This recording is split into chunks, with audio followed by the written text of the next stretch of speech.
Well, I think we have our panel assembled here.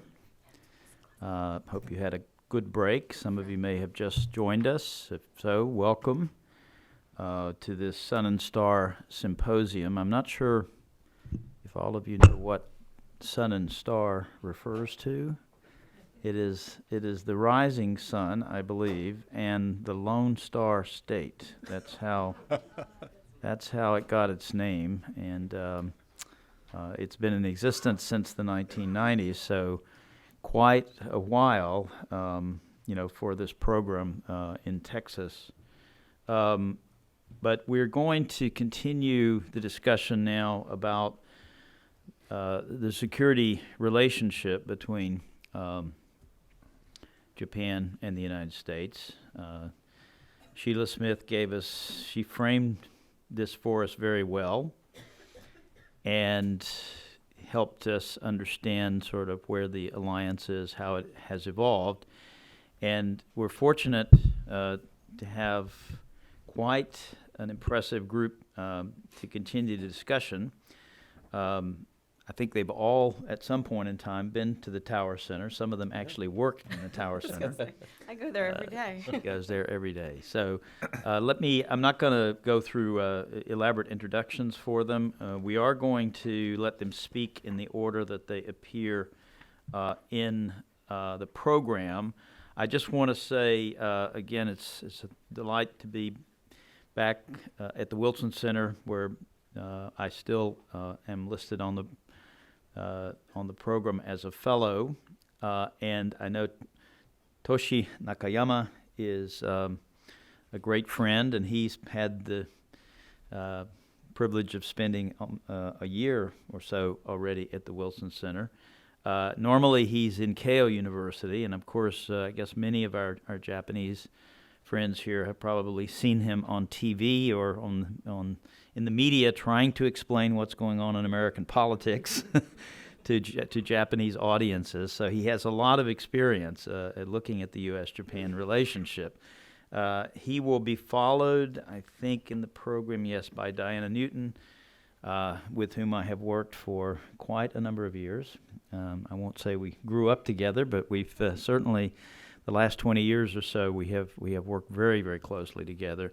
Diana had a long background in Japanese policy, politics, economics, going back to when she worked in the Clinton administration, I guess, both at the NSC and at the State Department. And she's teaching as a senior fellow in the Tower Center at SMU, especially involved in something called our Tower Scholars Program. The last speaker is Andrew Oros, who is a professor at Washington College. And you can see in his bio that he has worked extensively on the security issue and looks like almost still a new book, 2017, relatively new, on Japan's security renaissance. So we're looking at a renaissance here. So we look forward to hearing more about what he means by that. But let's let Toshi kick it off, and so get ready with your questions, and we'll come back to you shortly. Toshi. Well, thank you, Jim. Really glad to be here. I've been to SMU twice, and I've been with the Wilson Center as a Japan fellow for the past 8 months. So I'm really sort of glad to participate in the joint, SMU Wilson Center event. And Sheila has given us a big picture, and she almost covered everything, right? So I don't have too much left to say. But I've sort of jotted down some points that I'm going to talk about. And mainly, I'm going to talk about sort of Japan's reaction to what's going on in the U.S. today and the state of the alliance. And if you talk to the Japanese or the government people, they would sort of uniformly say that U.S. Japan relations is quite good. In fact, there's this personal chemistry, of course. I don't know how many times they've met, maybe 10, including last week, probably. And I lost count of how many times they've talked on the phone. They actually talked last night, right, about North Korea. Whether it's a missile or projectile, we don't know, and about the trade deal with China. and the golf that they played together. Sheila mentioned that, Prime Minister Abe sort of, wrote a letter of recommendation about the Nobel Peace Prize.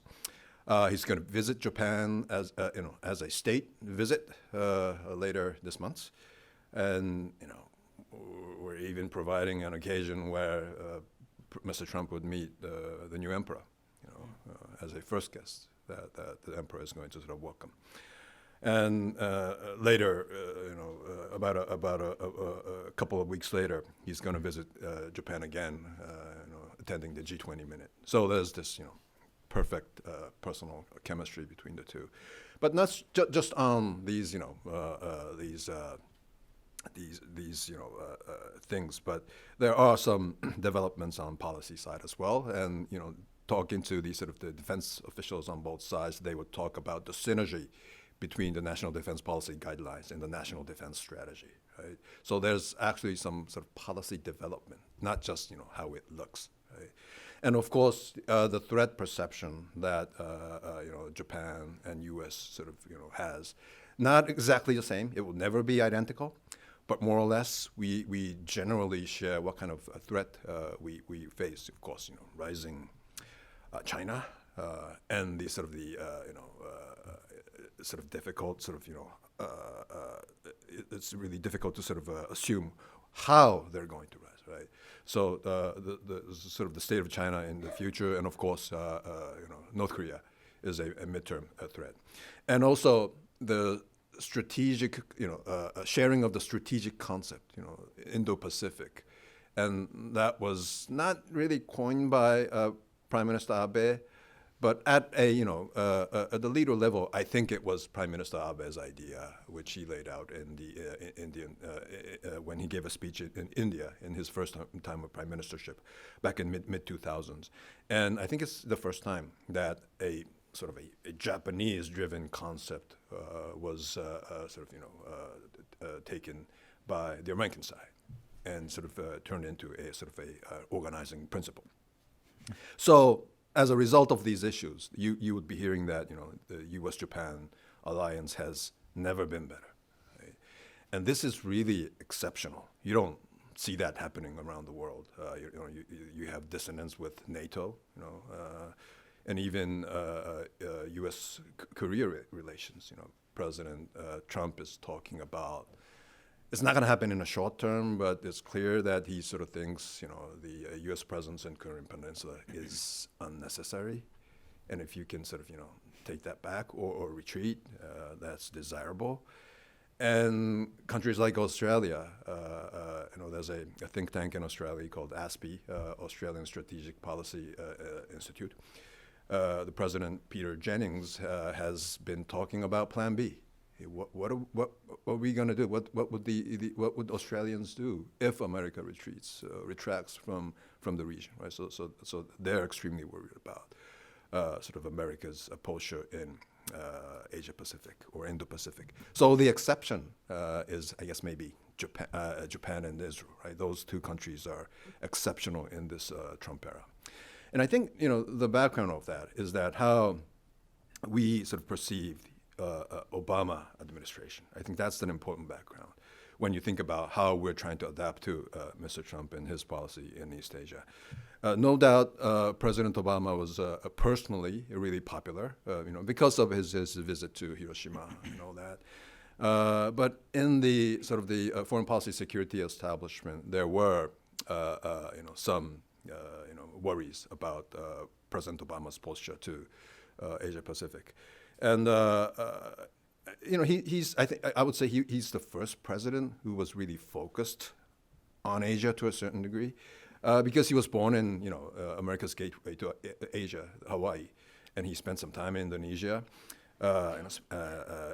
lived in Hawaii until he finished high school. So and his vision when he sort of came into the White House was to sort of correct the over-intervention in the 2000 into the Middle East and pivot to with Asia, which made sense, right? And that policy was pivot initially, and became the rebalance. But this pivot rebalance, I would say generally in East Asia, was never really fully convincing, I would say. It was like a assignment list of what, or laundry list of what U.S. Had to do in Asia.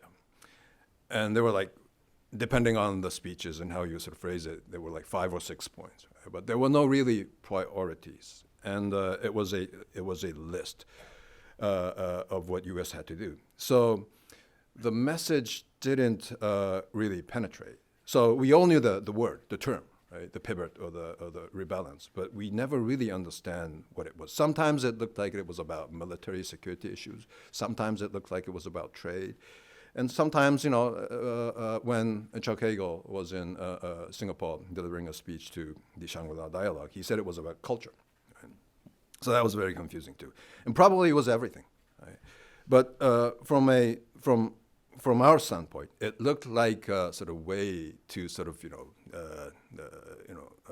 sort of exit from Middle East rather than a really sort of robust, forward-looking Asia-Pacific policy. I think it was an ambitious attempt because it was a pan-Asian sort of across-the-issues policy, which U.S. really never had because U.S.-Asia policy was mainly bilateral, I guess. A stack of bilateral relations was America's Asia-Pacific policy.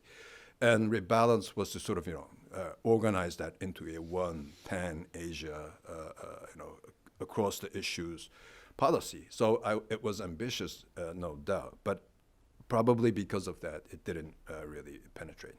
And one other thing about President Obama is, I'm sure you're sort of, tired of hearing this from Japanese and other Asians, but the impact of, Syria and Crimea and what kind of impact that had on us. I'm not going to go into the red line debate on Syria. And, on Crimea, sort of President Obama said, on Crimea, Russia has a longer stake, longer interest. So they would have, a strategic, higher ground or something in that line. And what if that applied to Senkaku and some regions around Japan? Can we really trust this president? And as Sheila said this morning, U.S. is already there, right? And Syria and Crimea was about new intervention. So we totally understand. It's a different situation. But what kind of symbolic message it sent to the region? And I think it was quite big. To be fair to President Obama, I think he said all the right thing in terms of Japan's sort of security posture, and Prime Minister Abe was taking an initiative in reforming the national security institutions.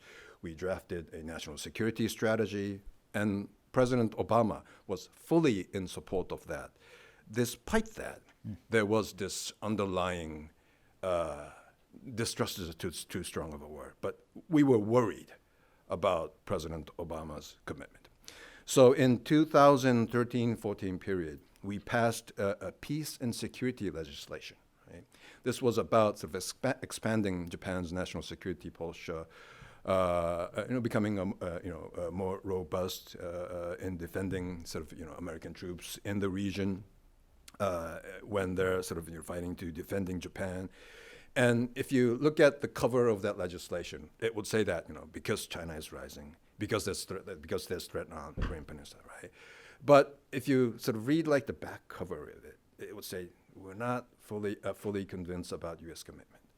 So this is about U.S. too. We will do the maximum within the legal framework, and therefore sort of ask U.S. that you have to sort of do what you have to do in terms of defending Japan. So that was the hidden message. Of course, our sort of government people and Prime Minister can never say that, because if we say that, it would say that Japan is worried about the U.S. commitment, and alliance is literally in disarray. So it was never mentioned publicly, but I think that was in the background, that Japan has to sort of beef up its security posture in order to convince U.S. that you have to come and defend us. So, and also, maybe I'm talking too much about President Obama, but as a commander-in-chief, I think he was sort of too sophisticated in a way that we sometimes call him the postmodern president, right? And he denied that himself, like in the speech of Oslo, that he said, I'm going to send American, troops to Afghanistan. They're going to kill, and they're going to get killed. Right? He tried to convince the world and American public that he's not just this postmodern, president. But if you look at actually what he was doing, and his perception about existential threat to the United States, right? I think he focused on pandemics, issues like pandemics, global warming, which is no doubt a very serious issue. If you look at what's happening in Democratic Republic in Congo today, and probably President Trump would not be interested in sending American troops to sort of deal with the situation, which President Obama did. Right? I think that was very courageous and a right decision. So no doubt, pandemics and global warming is extremely dangerous. It's an existential threat to the humankind. But at the same time, in our region, we saw a modern, a 19th century type conflict arising, a nation-to-nation conflict. Right? And he seemed so aloof to these issues. So, probably you could do both, right? And you should do both. But I think it's really difficult to do both. And from our standpoint, President Obama seemed so often in sort of focusing on these postmodern issues and was aloof to these 19th century modern sort of conflict between nations. So that doesn't mean that we're totally comfortable with Trump, right? In fact, if you look at confidence in U.S. president, this was a poll taken by Pew in 2018, it's only 30%. It's only a little higher than Europe, right? So we don't have confidence in Mr. Trump. It's not about that. If you look at Israel, the number is 69. They have confidence in Mr. Trump. So I think it's different. But if you look at the favorable view of the United States, in case of Japan, it's 67%. And Israel, it's 83. Right?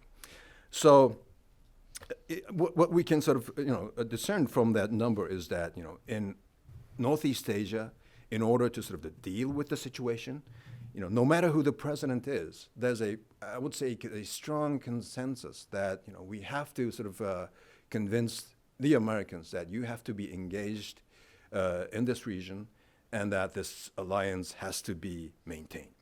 And I think that's the way sort of we've been dealing with the United States for 70 years, right?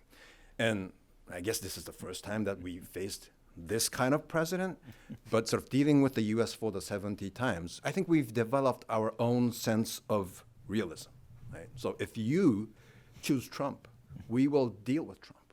And if you choose Sanders, we will deal with Bernie. I think it's that kind of realism. That may be the quote of the conference there. Was that? Yeah. But I kind of doubt that whether this model is sustainable, right? Because what's happening today in the United States is not just a sheer Trump phenomenon.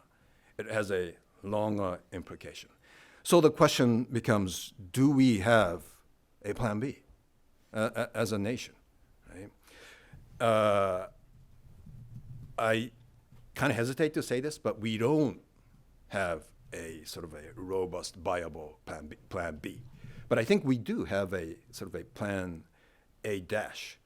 And, which is that, Japan's sometimes mentioned these days as a defender of liberal international order, right? That's a bit too much. Professor Eikenberry says that in his Foreign Affairs article. And a couple days ago, a couple of weeks ago, there was an article in Political saying that EU's best Western ally is now in the East, right? Mentioning Japan, not the United States. So Japan is doubling down on these global governance issues, which U.S. is not comfortable with. CPTPP is the most typical case, right?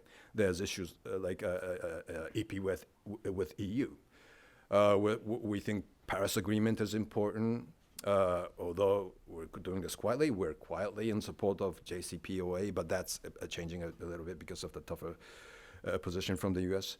But and the point that Sheila mentioned this morning, Japan rearmed, is another sort of aspect of Japan's Plan A dash, not in the sense of becoming autonomous, independent from U.S., But if we beef up our sort of capability, I think we would force U.S. to choose Japan as the best alliance partner. It's not just about countering to China's rise or situation on North Korea. By us becoming more forward-leaning on sort of national security matters, and because U.S. needs a partner in Northeast Asia. If you don't have a Northeast Asia, you would sort of retreat all the way back to Hawaii, right? So you would need a good sort of alliance partner in Northeast Asia, and we become a more robust, a nation in terms of national security. It would almost force U.S. to choose Japan as a partner. So I would say Japan rearming is part of this Plan A dash, right? So, and I often end my remarks these days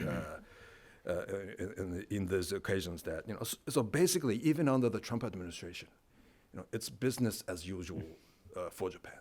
We've been doing what we have been doing, and we will be continue on doing. So it's not all that different. And I think that's quite an optimistic note in the Trump era. And I will end at that. Thank you. So continuity, not change. Let's give him a hand.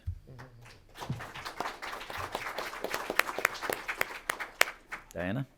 Thank you. So I think Nakayama-san and I are quite hand in glove, and maybe during the Q&A we'll find some differences in our perspective, but I think we share some thoughts.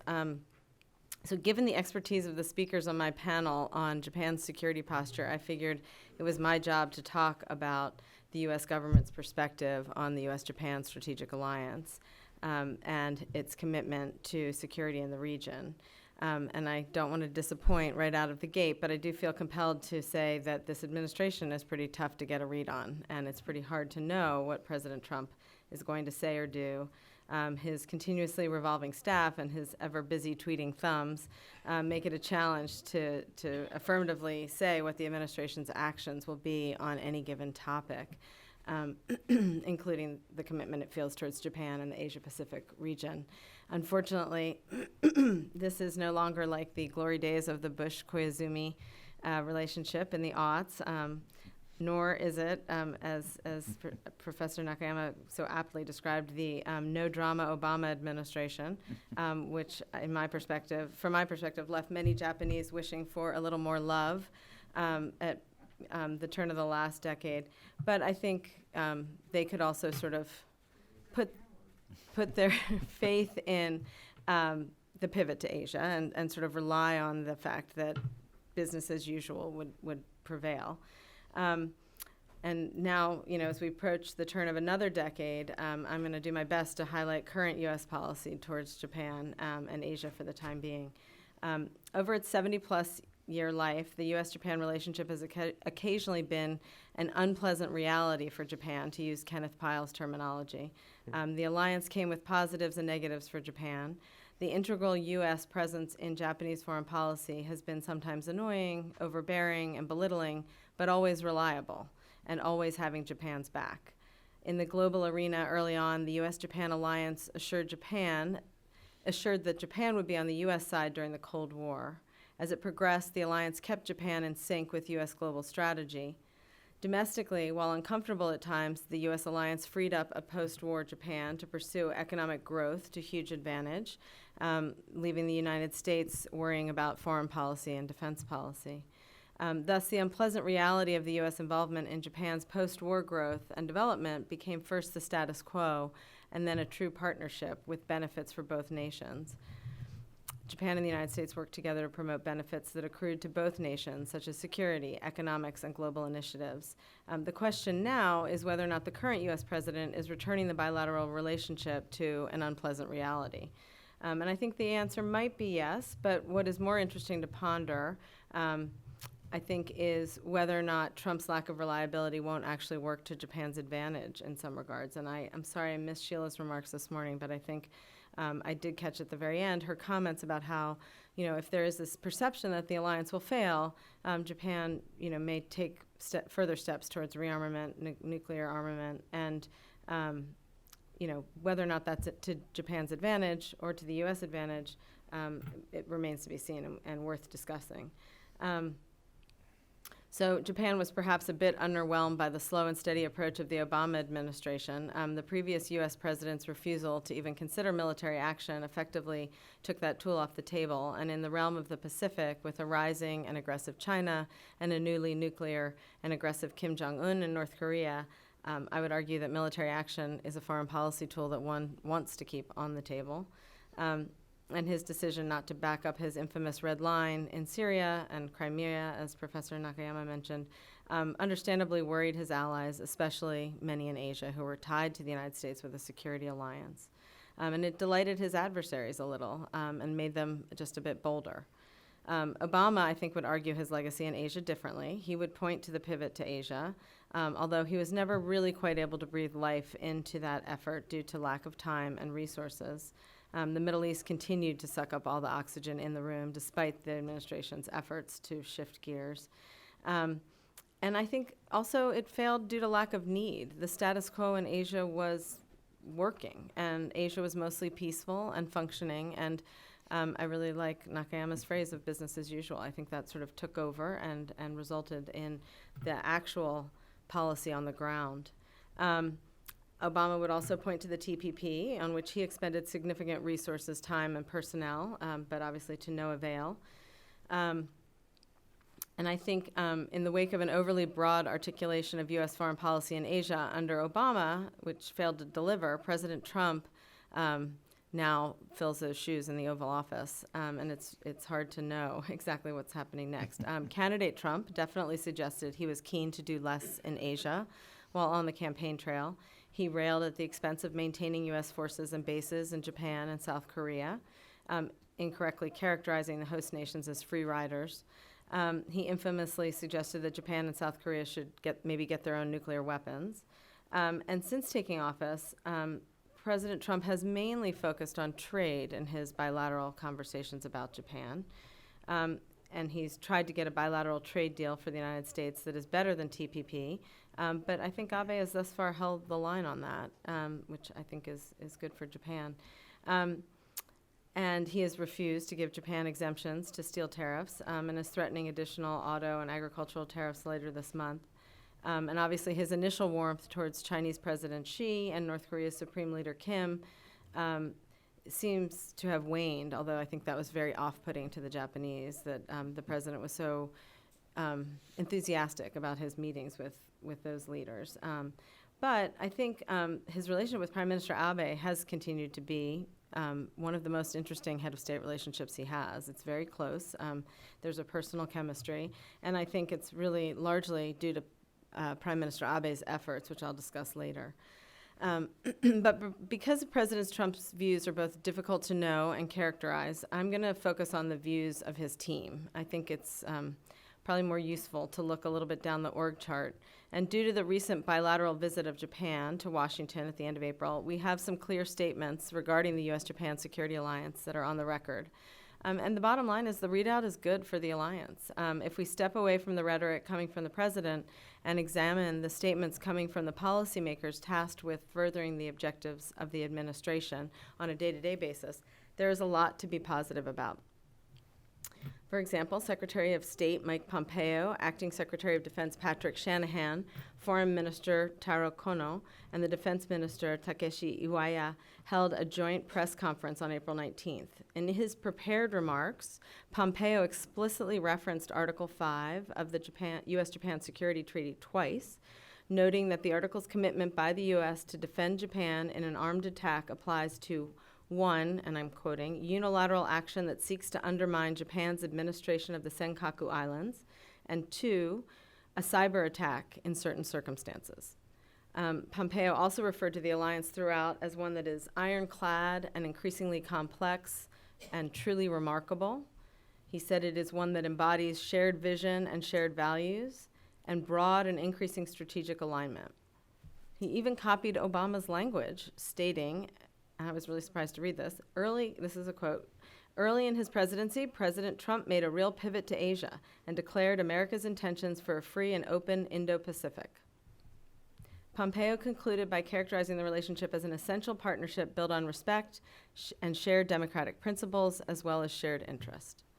The topics upon which the defense and foreign secretaries came to agreement on included North Korea's complete, verifiable, irreversible denuclearization, the need for a unified alliance response to China's coercive attempts to undermine international norms, rules, and institutions, the opposition to militarization and other destabilizing actions in the South and East China Seas, the plan to pursue cross-domain cooperation in both cyber and space, and the realignment of U.S. forces, including the need for a Futenma base replacement. The other three secretaries all stated in this press conference that the U.S.-Japan Alliance is and the word they all three used was cornerstone of peace, security, and prosperity of the entire Indo-Pacific region. Defense Secretary Shanahan highlighted the close alignment between Japan's National Defense Program guidelines and our U.S. National Defense Strategy, saying the harmony between them is evident in the real-world integration of our complementary strategic visions. And Defense Minister Iwaya used the word linchpin in addition to cornerstone in these cleared and on-the-record remarks. National Security Advisor John Bolton has not said much directly about the U.S.-Japan Security Treaty, but he has repeatedly referred to the importance of Japan and the U.S.-Japan alliance in the priority of denuclearization on the Korean Peninsula.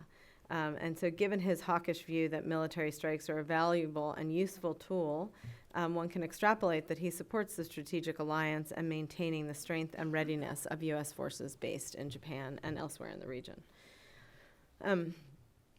Although President Trump's inability to stay on message or discipline his presidential statements is somewhat baffling, I believe that the U.S.-Japan policy, much like other U.S. policy in this administration, is going to be carried out by the career professionals, out of the spotlight and under the radar. And I think those professionals intend to keep the trains running and the alliance is strong. While there's no way to predict what Trump will say about the alliance today, tomorrow, or the next day, I concur with Professor Nakayama that the alliance is currently strong, and I have a pretty optimistic view of it. And I think the president may not fully understand it, but I do think he somewhat appreciates it. And I want to conclude with just a few words about Prime Minister Abe's role in this relationship, because I think that we're in this optimistic place primarily because of Prime Minister Abe. In this mix of strange and tumultuous times in the United States and worldwide, Prime Minister Shinzo Abe has stepped up and leaned in ever since the Trump presidency began. In fact, as you all know, right after the election. I think Prime Minister Abe deserves some serious credit and kudos for how he's tried to manage the Japan-U.S. bilateral relationship. He jumped in with both feet and did so quickly. He was the first head of state to visit Trump after the election. He was the first to play golf with him. I think he was the second to play golf with him at Mar-a-Lago, and definitely the head of state to have had the most conversations thus far with the president. I didn't know that they spoke last night, but I did know that about a year ago, Foreign Minister Kono joked that Trump and Abe had a longer conversation on Valentine's Day than Kono would have had with his own wife. And Abe has bestowed gold golf clubs to the president and has extended the first Reiwa-era state visit invitation. I hope the Japanese are not a little disappointed that Trump explained his rationale for accepting the invitation with his understanding that it would be like 100 times bigger than the Super Bowl. The transition of power, that is, from one emperor to another. But despite that, I think it's great that Trump is going to be the first head of state to visit the Reiwa emperor, and I think that Abe has played his hand incredibly well. I think Abe is doing more than most other global leaders right now to support a global economic order under stress and to try and shape U.S. strategy in the Asia-Pacific region. It's not that the other global leaders haven't tried. It's that Abe gets Trump in a very weird way.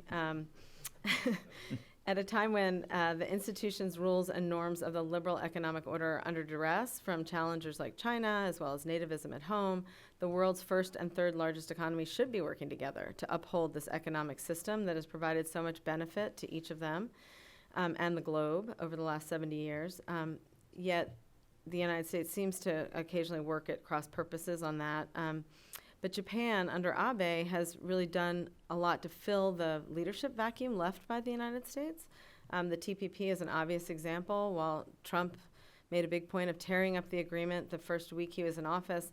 Abe led the other 10 parties to the agreement to create the Comprehensive and Progressive Agreement for Trans-Pacific Partnership, the CPTPP. Australia, Singapore, Canada, and others deserve some credit for getting this done as well. But I think it would not have happened without Abe's immediate leadership. And I think more importantly, he also was able to convince the other nations to suspend rather than revoke the 22 items of interest to the United States, leaving that door open for the United States in the future, which I think is a real coup. Japan also took the lead in creating a coalition of the willing to take on problematic trade practices by China.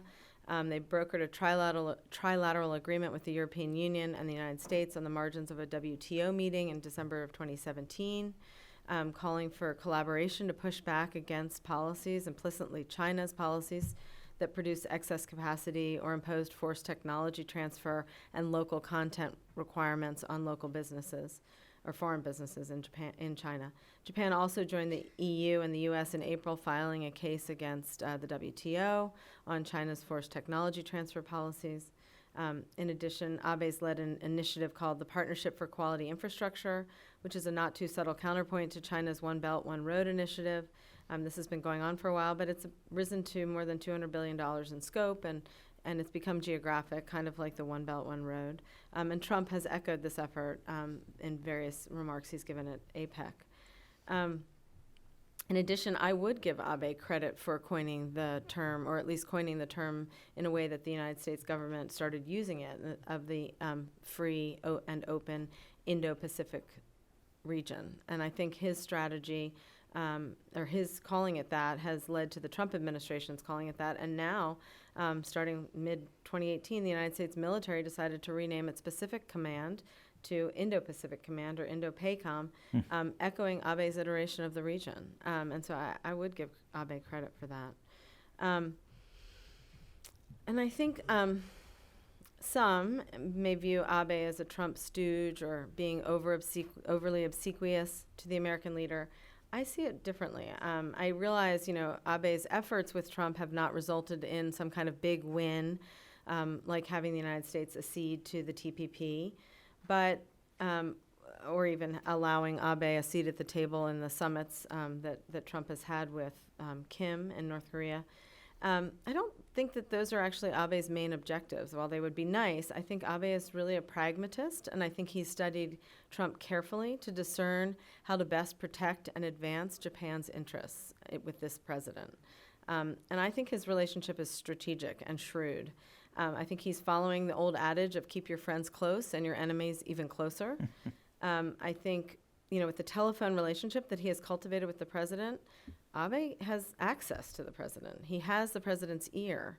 And I think he accomplishes several things. I think he managed to avoid, and he carefully manages to avoid, antagonizing the president.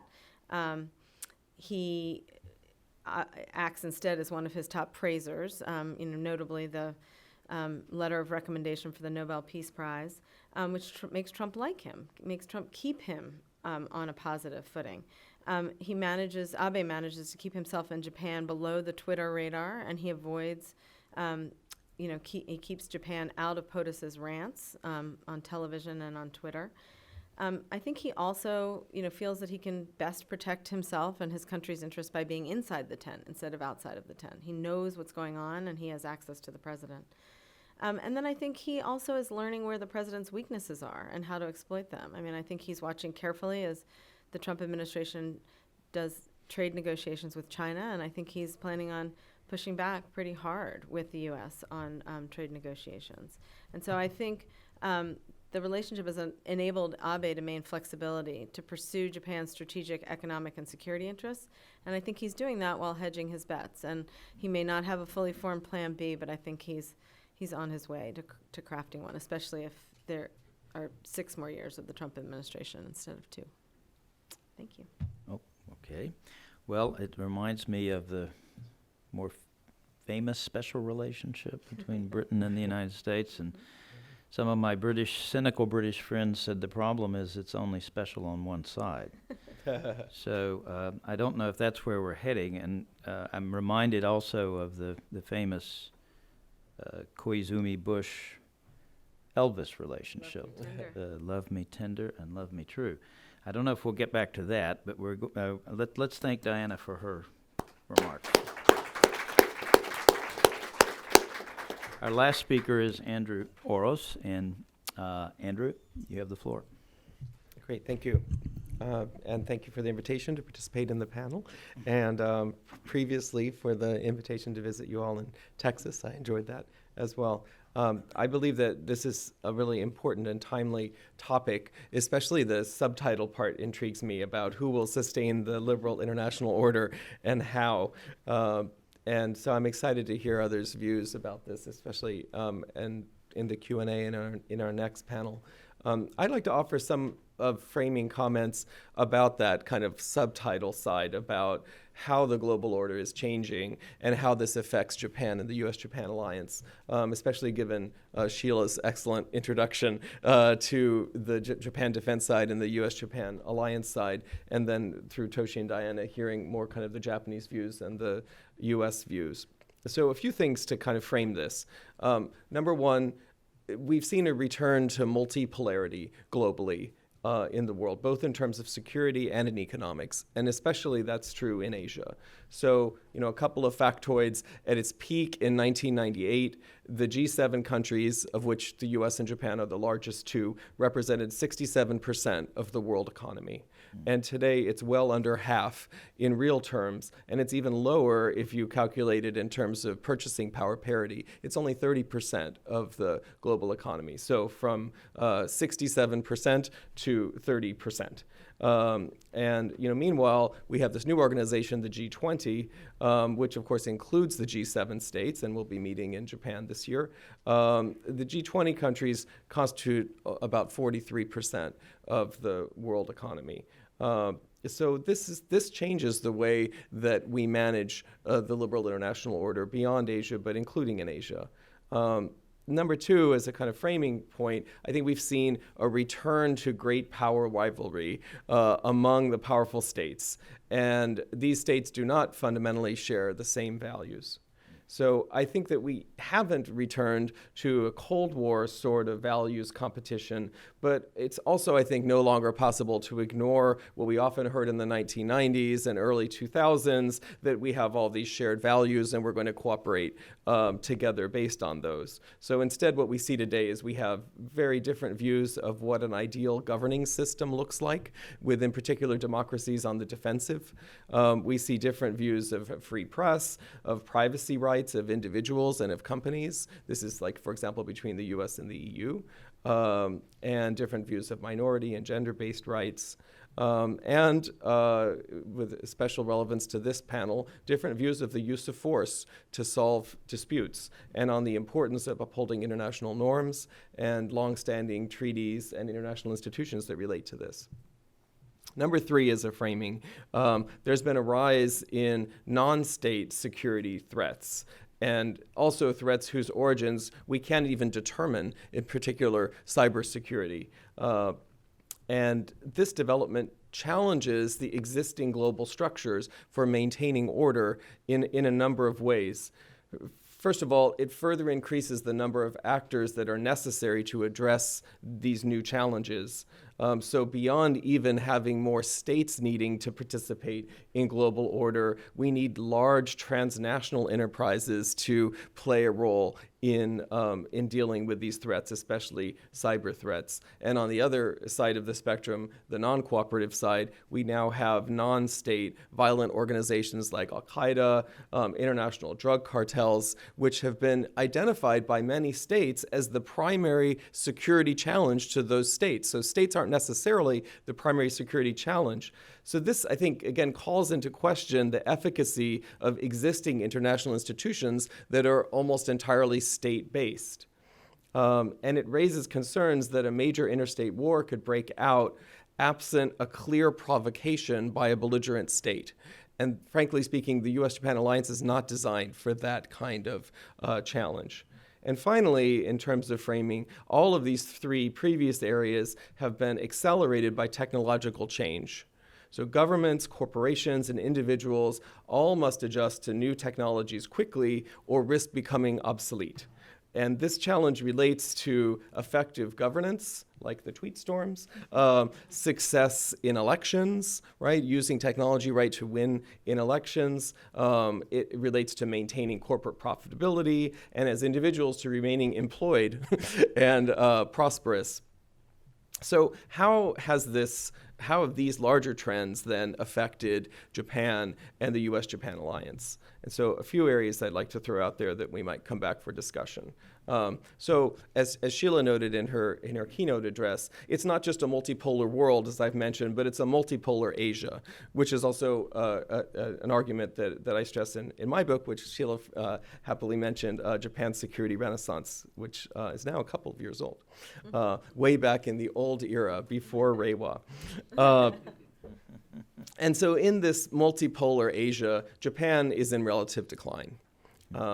When I first started the formal study of Japan in the Showa era, 2 eras ago, so in the late 1980s, the size of the Japanese economy was larger than all of the other economies of Asia combined, almost times 2. So, I mean, think about that for a minute. Japan's economic size was larger than China and India combined, which is roughly 40% of the world's population, right? Today, China surpassed Japan's economic size in 2010, and now it's over double that size. So it's just a very different world. It's created a multipolar Asia. I just was mentioning China, but the ASEAN countries have also been growing. The whole reason why both Japan and the U.S. have this term Indo-Pacific is because India is part of this equation. Australia is part of this equation. It's a multipolar world and a multipolar Asia that the U.S.-Japan alliance needs to respond to, and Japan's own security strategy needs to respond to, as Sheila noted earlier. So number 2, I think that as we look at Japan in particular, this pace of change has been difficult for Japan to manage. China's economic size growing so quickly and their defense spending growing so quickly. North Korea has tested nuclear weapons 6 times since 2006, but 3 of those were in the last 3 years, right? It's speeding up. And as a consensus-driven society, which Japan is, with many levels of buy-in necessary to make any kind of substantial departure from the status quo, I think Japanese at all levels have been especially challenged by this pace of technological change. Even though it should be noted, and again, Sheila mentioned this earlier, the Japanese researchers themselves are drivers of this technological change. So it's not as if Japan is just the victim of this. Japan is also the initiator of this pace of change. And that can also be something that Japan can draw on and the U.S.-Japan alliance can draw on. And I think we should be drawing on more than is our current policy. And number 3 here about how Japan and the U.S.-Japan alliance is affected by these global trends. It really underscores the need for Japan to expand its international partners and also to develop a new cadre of global leaders. And Japan, frankly, with a present company excluded, has really struggled to create a new cadre of global leaders. The number of Japanese studying abroad as university students has plummeted. Japan's national average scores on the global English language TOEFL exam are much lower than the averages of the nationals of neighboring Asian states.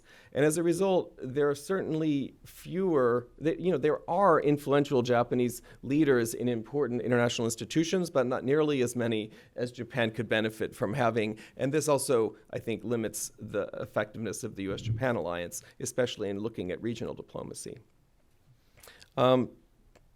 So despite this, however, kind of the third topic here I'd like to discuss is that I think Japan has surprised many scholars and analysts by actually playing a greater role in regional and global affairs despite the relative decline in the region and globally. And this is sort of an interesting puzzle as an academic. Why would that be that at a time when the Japanese economy was larger than all of the economies of Asia combined, Japan in many ways played less of a role than it's playing today? So some of the examples that I have in my notes have been raised already, but for example, even before Prime Minister Abe played a leading role in resurrecting the TPP-11, let's just say, a shorter acronym, that the initial TPP as well, Abe surprised people when he came back to power in December of 2012, as this was a leading thing that he pushed at some political cost and risk in the election that he was facing at that time. And even beyond TPP, the Abe government has pushed to conclude an important economic partnership agreement with the European Union, right? At a time when globally we're seeing this move away from the liberal order, again, the kind of subtitle of this conference, we see Japan really stepping up and playing a role there. And I'm sure we'll hear more about that in the afternoon panel. So in the area of regional security, again, as Sheila and Toshi have also mentioned, Japan's been playing an expanded role despite, or actually maybe because of, its relative decline, right? And frankly, the relative decline of the U.S. as well in that era. Both of our countries in our national security strategies were saying explicitly, we need new partners. We need more partners. We want to double down on our alliance, but we also want to have new partners. So Japan set this out in its first ever national security strategy, or I guess I should say first post-war national security strategy in 2013 that had the famous line, proactive contributions to peace, right? That Japan is looking to play a security role regionally and globally. And this idea led then to a number of changes in the way Japan manages its security policies, some of which Sheila mentioned earlier this morning, shameless book plug, others of which are detailed in my book, Japan Security Renaissance. But it's a big transformation. That's why I call it a security renaissance. Japan's been increasing its defense spending every year since 2012, and as Sheila noted earlier, has a plan to do that for the next 5 years. I will say, in terms of this glass is looking not even half full, much below half full. I think that this has had a cost to Japan's global security ambitions. So for the purpose of sparking discussion, I would push back a little on Sheila's. Sheila has a good statistic earlier about something like 12,000 self-defense force members were dispatched abroad in the past 10 years. So that I certainly don't doubt the number, but that number I think is quite small, and I imagine the trend line is going down, not going up. But we could talk about that later. I personally don't expect Japan to be increasing its global role. I think it's going to have to deal with more and more difficult issues within Asia. So to conclude, I want to come back to a shameless future book plug, which is about the demographic issue that Stanley asked about earlier. That's my new book project on the national security implications of demographic change in Asia. Japan has the largest government debt, an annual deficit of any major country in the world, perhaps in history, much higher than what were once called the basket cases in Europe of Ireland or Greece or Italy, much higher than the United States. Where we're starting a discussion of our idea of ours is too high. And part of this is because of demographics. So at the end of this decade now, in 2019, there are 1 million fewer Japanese on the planet than there were at the beginning of this decade, and that trend is going to accelerate. So this is now no longer projected demographic decline, but it's actual shrinking population. So by 2050, the population of Japan is estimated to be about 100 million, down from 126 million roughly today. But for better or for worse, Japan is not the only country in East Asia that is facing that.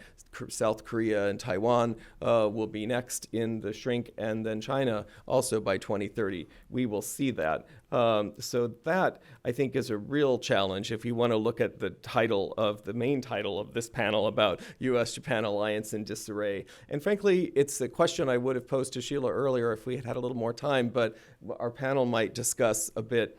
I struggle with the idea that as Japan becomes relatively a smaller and smaller partner to the U.S. in our alliance framework, surely that's going to have some kinds of implications. Maybe you can get a whole set of gold golf clubs and not just a single club, but I fear that that's going to have implications. And I don't say this with certainty because, on the other hand, I think that there is no replacement for Japan in Asia if the U.S.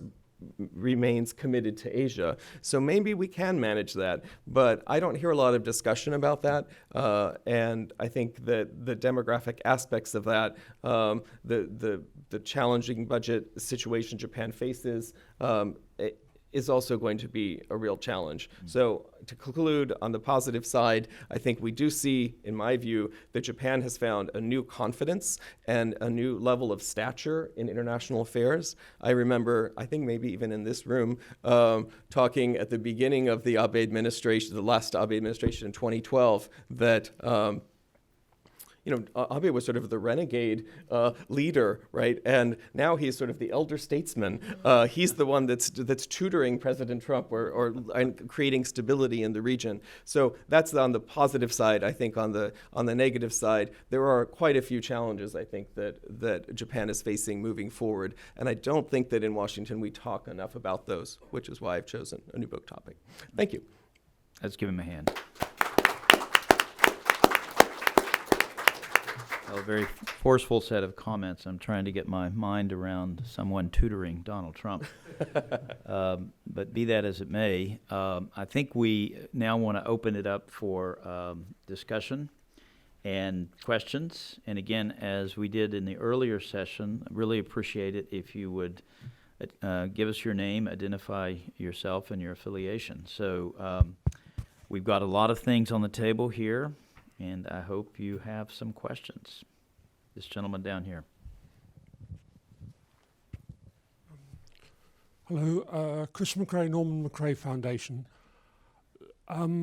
Particularly coming to the last speaker's talk, as I expect you know, Moore's law of sort of doubling of technology every 18 months basically means 100-fold every decade.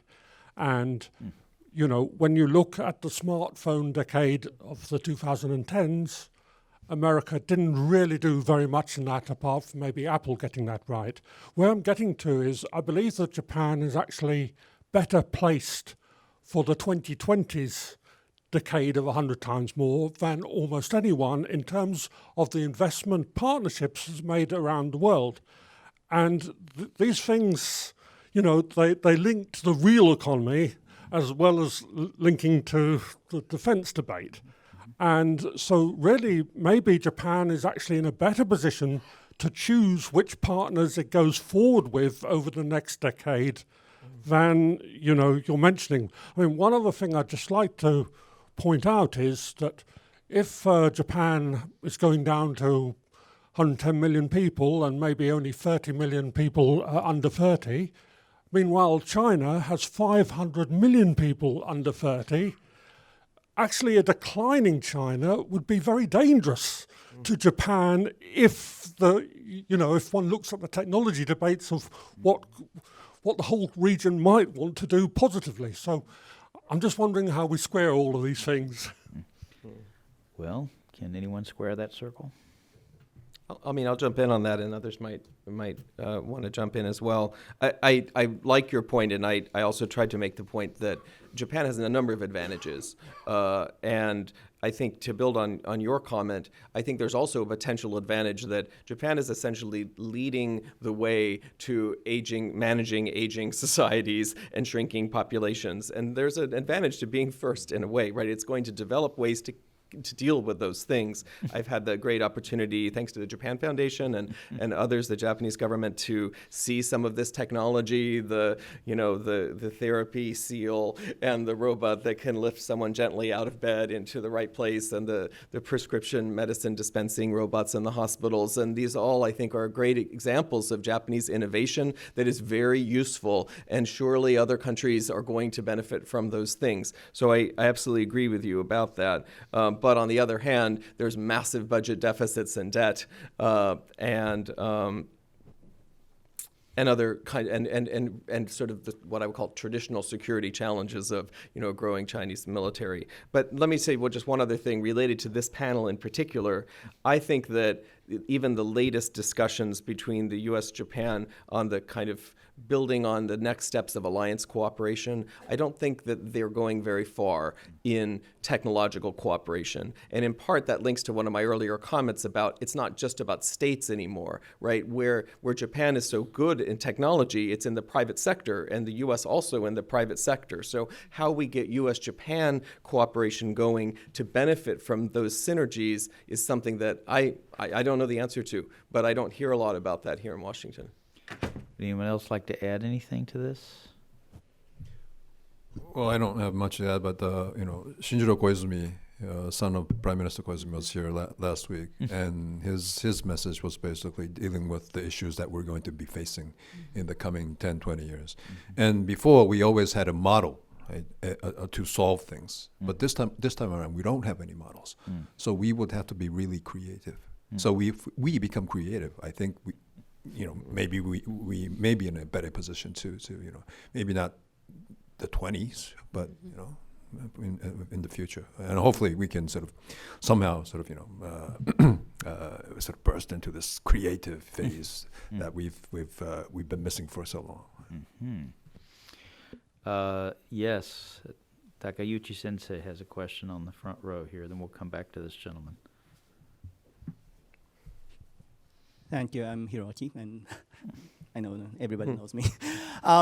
My question is kind of combining what all of the presenters said. So Andrew said so Japan is playing more roles while Japan's kind of relative power has at least relative economic power has been declining, and so that's actually one of the observations we have is Japan has been leading to rebuild international trade order, and but the other side of international relations, that's security.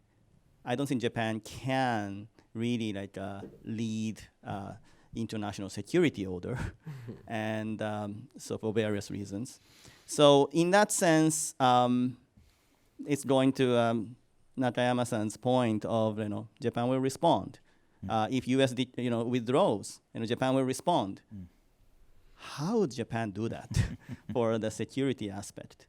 And my question to Diana is, so trade aspect,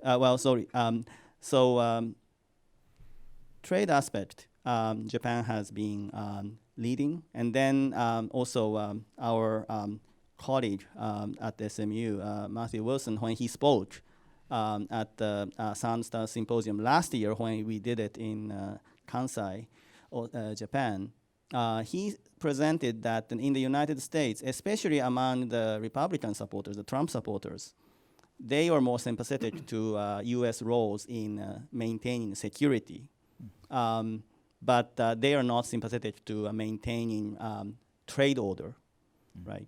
So given the U.S. public opinion about more sympathetic to security but then less sympathetic to trade, how would Japan gain the U.S. support for how Japan the U.S. support for Japan's attempt to kind of maintain the international order? Diana, you want to try that one? Sure.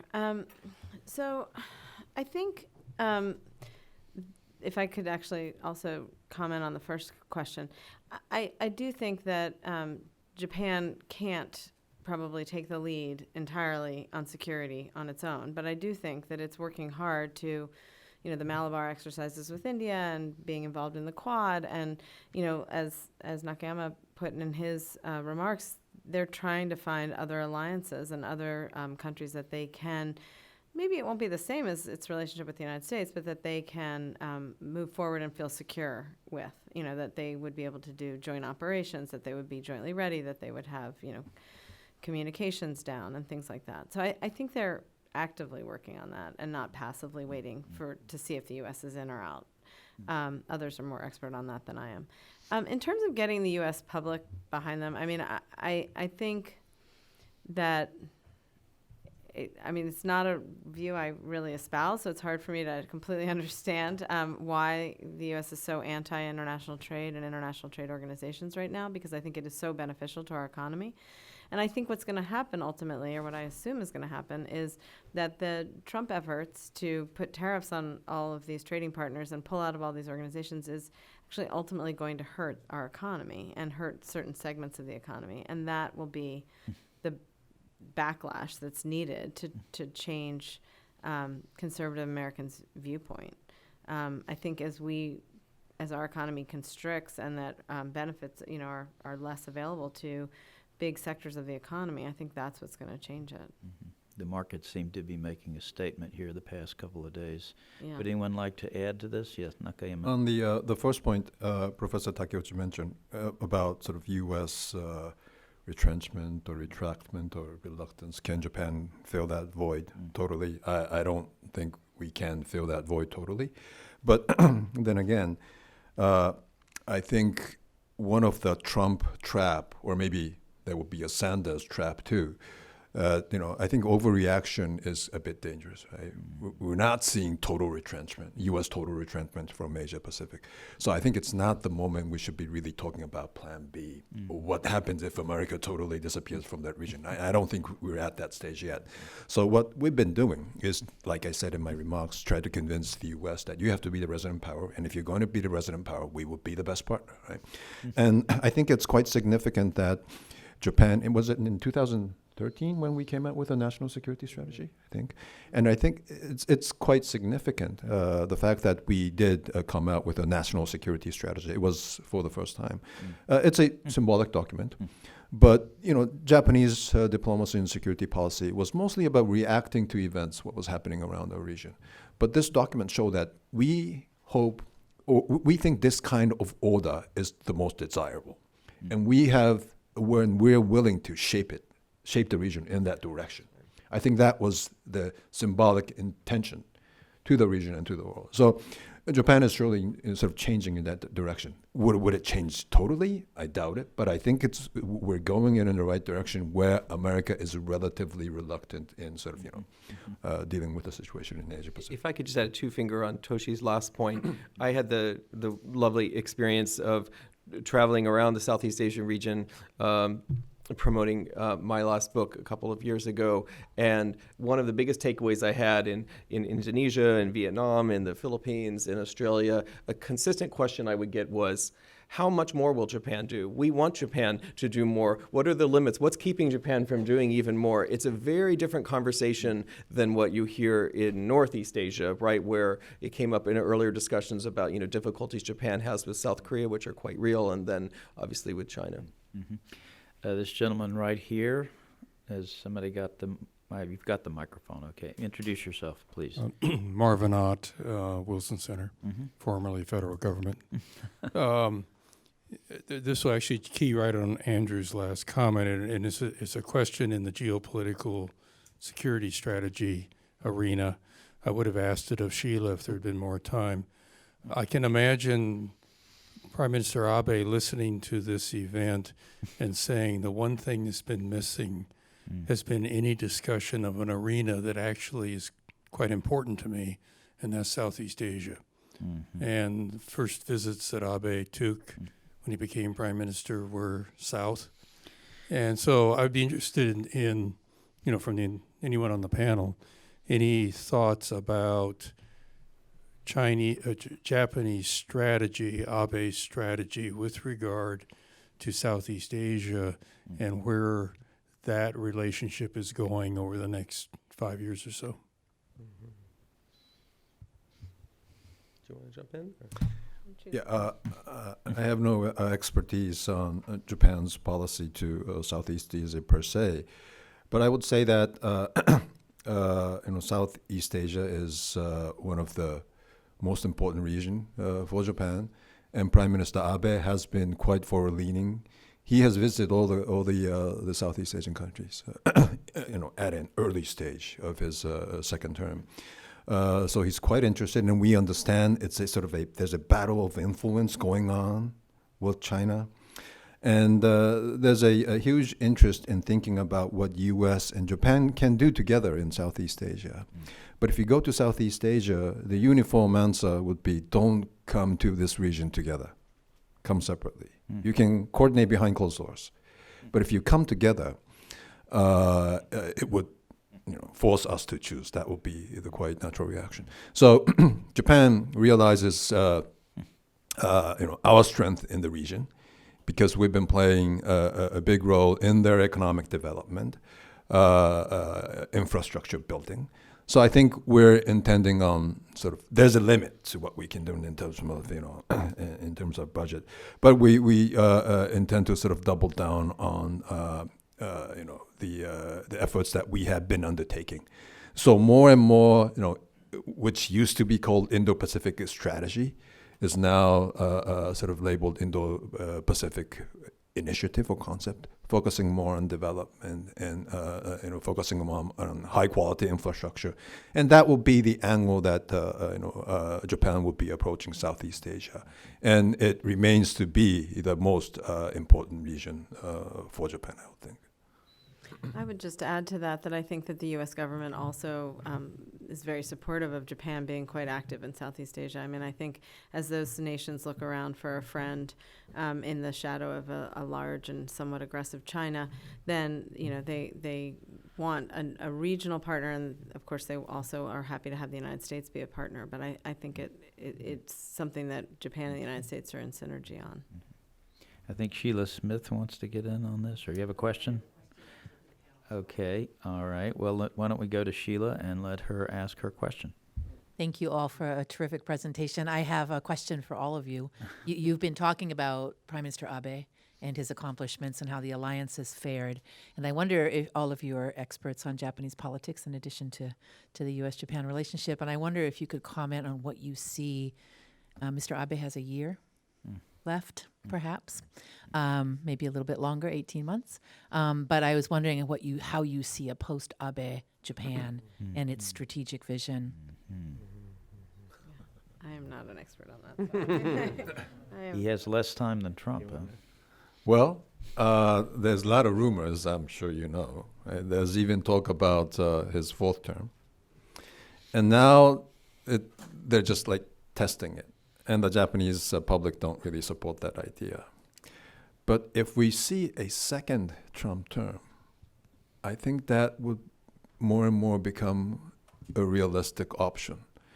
Because I think in Japan, there's a consensus that up until now, Prime Minister Abe has been dealing with Mr. Trump quite successfully. And who else can do that? Should we start from scratch? That's not efficient. Right? So I think it all depends on what's going to happen here. There's many leaders who's aspiring after him, but we don't see a strong leader, because Prime Minister Abe was never a strong leader in terms of, in line of Nakasone and Koizumi. He's not that. But he has successfully managed his prime ministership for the longest term, in Japan's modern history. So we won't call him a strong leader, but relatively a stable leader. And we don't see anyone in line, succeeding his stability, and so that's a huge worry for us. So, after Koizumi, we had this, an annual change in leadership, and that's what we fear most. So we hope it's not going to happen, and hope is not an answer, but I think that's sort of where Japan is at. And there's a lot of names, but I'm not going to go into that. I would add to that, also not to jump into names, but that I think, especially in Washington, there's a kind of a mistaken sense of the level of public support for Abe government policies overall, because because the opposition is weak and fragmented, and so in a future battle for who's going to lead Japan, it's possible. Of course, one scenario is more party realignment and the emergence of a more effective opposition. And we may find then in that scenario that support for increasing defense spending over time and for deepening the U.S.-Japan alliance may not be as robust as it seems right now. So I do think that that's an important caution, in addition to what Toshi said about the concern of rotating leaders every year, is another real concern. think I would like to exercise the prerogative and ask a question. And it concerns maybe not the elephant in the room, but the dragon in the room. I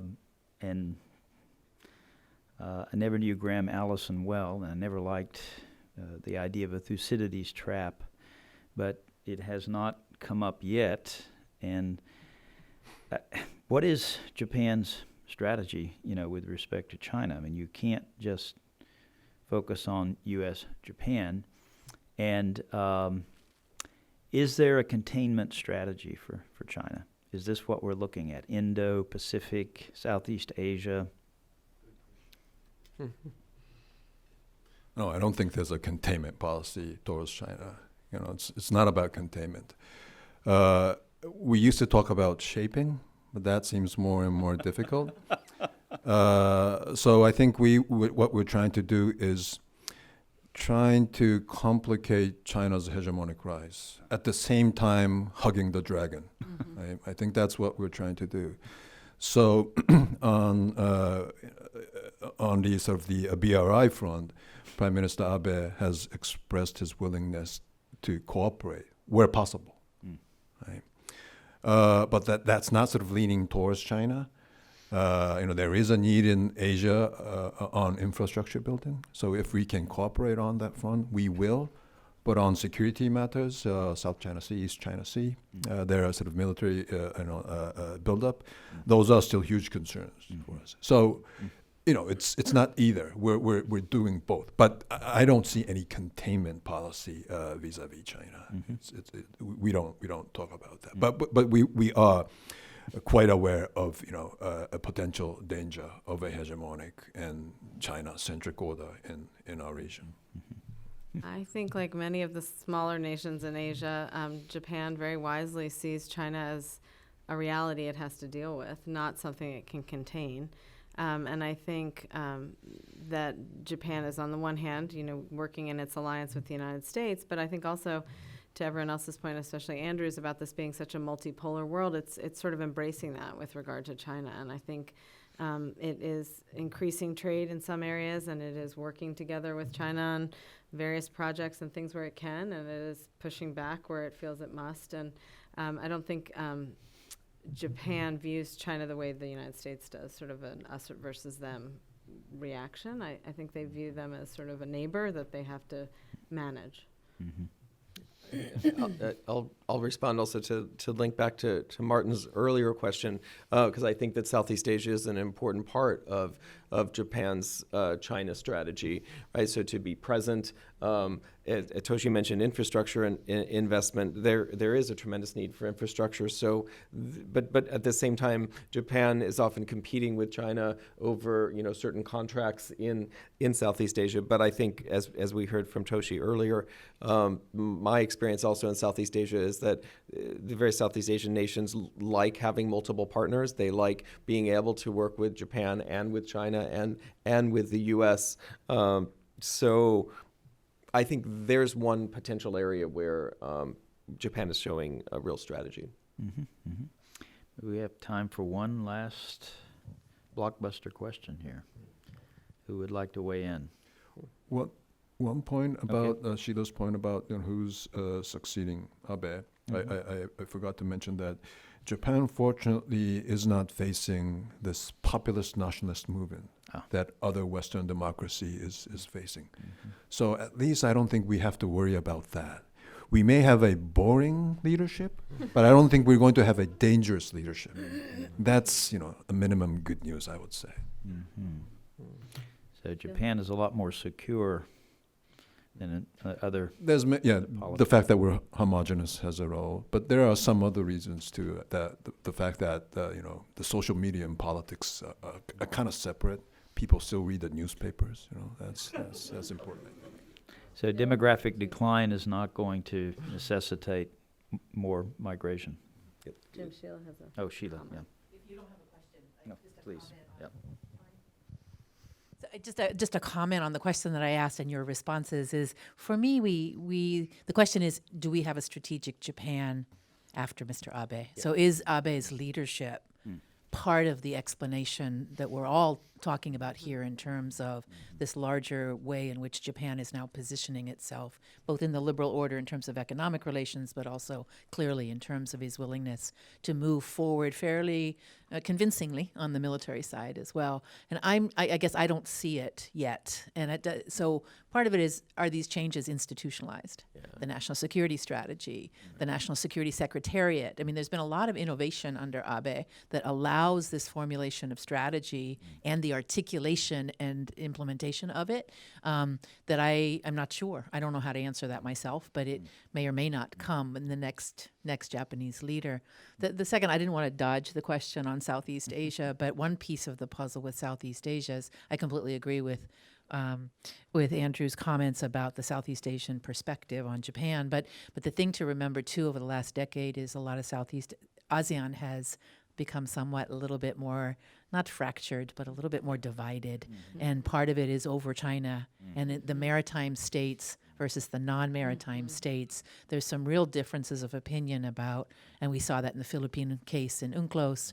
We've seen it in some of our conversations with Indonesia and other countries as well. And Japan's conversations with these maritime states, I think, have been one of the interesting pieces of the Japanese foreign policy puzzle. That capacity building, that moving forward to talk about common norms of behavior is motivated by a very similar interest in maritime, in an open maritime Asia. So I think those just my two comments to follow on the conversation. So I don't know if you guys feel that the Abe cabinet initiatives, especially on the security side, but on the larger grand strategy side, have been institutionalized sufficiently to allow somebody to come in and continue? Or do you see a real potential for rupture in the next leader, whoever is the next prime Good minister? final question. Maybe we can take one quick round of reactions, and then we'll break for lunch. Can I jump in on that to start? I really like the way you kind of reframe that, Sheila, about do we have a strategic Japan after Abe? And I think we do. And it's a great question to ask the next panel, too, to look on the economic side. But I think it has been institutionalized. And part of the reason why I chose the somewhat provocative title of my book, Security Renaissance, was, the start of the book was about the policies of the Democratic Party of Japan, right? It was the 2010 defense guidelines that really put into motion most of what Prime Minister Abe's done, and the public opinion polling that we're all aware of, I think, shows that there's been a real shift in Japanese support for deployment of the self-defense forces or collective self-defense. Not universal. Obviously, there have been a lot of demonstrations and things like that, but I don't think it's transitory. I don't think it's just an Abe thing. I would agree with that. I mean, obviously, it depends who follows Abe and their views, but I really believe that it is sort of a fundamental shift in Japan to be in response to where they live and the neighborhood that they live in, and also back to Southeast Asia, the role that they're expected to fulfill in some other ways, and the fact that the U.S. is retrenching. So all of these things I think aren't going to change with the leadership of Japan, and I think we'll probably keep it mostly headed in this direction. So Nakayama-sensei, you have the last Just word. briefly, I would agree with the two. I think there have been a change, and I think the situation forces us to change. Right? And what I'm worried is more about political leadership, not the sort of the strategic thinking. Maybe like the NSC, which Prime Minister Abe launched, it would take some time for it to really function after Abe. But look at what happened to the U.S. It was established in 1947, and it only started having real effect maybe in the 70s. We're not sure it's functioning now. So it all depends, right? So in terms who of will be these the Henry Kissinger of Japan? well, we sort of have, and we have difficulty sort of finding who would be succeeding the national security advisor that we have today. So there will be these difficulties. But in terms of strategic thinking, I think the situation forces us to think in that way. Okay, please join me in thanking the panel.